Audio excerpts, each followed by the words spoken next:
these things that I'm going to go over with you, a lot of them I've dealt with and struggled with, okay? So, first I'm going to start with Hebrews 13:4. Give honor to your marriage and remain faithful to one another in marriage. God will surely judge people who are immoral and those who commit adultery. So remember that, all right? All right, so first thing is, staying pure. What does that mean? How does that make you feel? How does it make your wife feel? It's very important that you acknowledge these things in the beginning portions of your relationship. But the bad part is the world is constantly pulling you to the immoral portions. There's more temptations than there were in the past. Okay, it's easier to get to. Why is it easier to get to?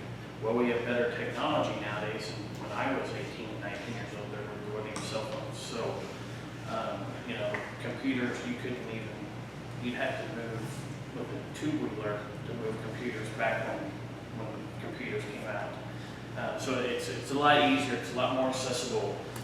Everybody's carrying a computer in their pocket nowadays. And all it takes is, like the other night, I'll give you an example.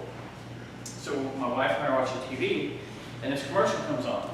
And it comes up, and the commercial is about like peanuts and cashews and stuff like that. And they're like, just get on nuts.com.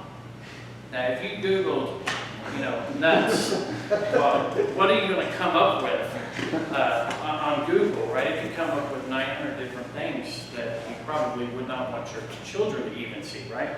So it's always more accessible, it's a lot more easier to get into.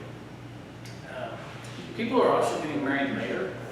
We're more focused on our jobs, our careers, that type of thing. I'm 46, both my daughters are married and gone, we're in an empty house. My daughters, right now, at their age, if they were to have children and move them out, they would be older than I am now, and my daughters have been married for 2 years. Okay? So their children will be out of the house later than they were. So what that happens is what are you doing during that time frame, right? You got to fill your time. You're going out, you're meeting people, meeting girls, girls are meeting guys, and one thing happens to another. The next thing you know is you start building your marital baggage. All right, the sexual partners tend to build up on that because you start building that baggage, and you're bringing that immoralness, is that a word, into your relationship when you find the one that God has placed there for you. The other thing that keeps us, that's harder for nowadays to stay pure is the growing sense of entitlement. Everybody wants the now, right?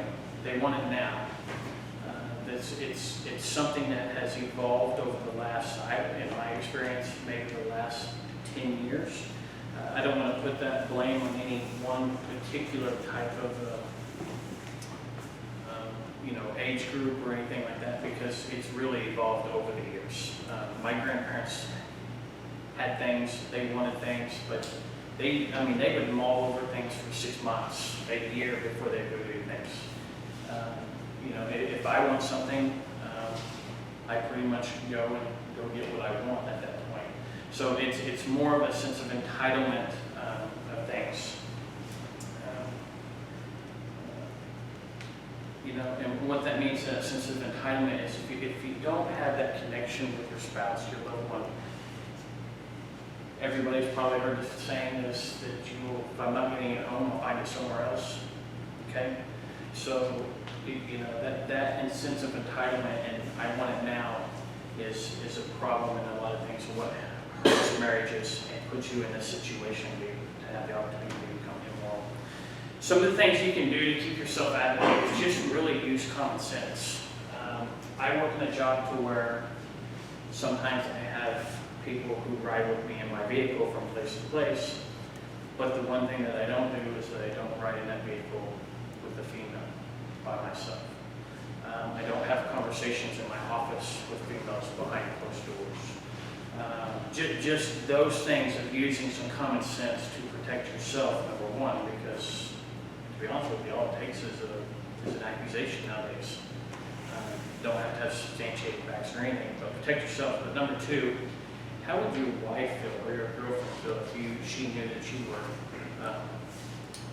taking a colleague to lunch, a female colleague to lunch one She may not like this much. So just think about how it would treat her, make her feel, and her sense of where she stands in your life. So keep those things, just like I said, just use common sense on those and watch yourself. But remember, all those things that we talked about, you will drag into your relationships if you're not careful in how you choose. Like I said, most of us have had and dealt with these because we're men. And if you look at facts about how many times men think about sex in a day and so on and so forth, you can easily put yourself in a position to where you can compromise your purity in your marriage. All right, there's questions on there.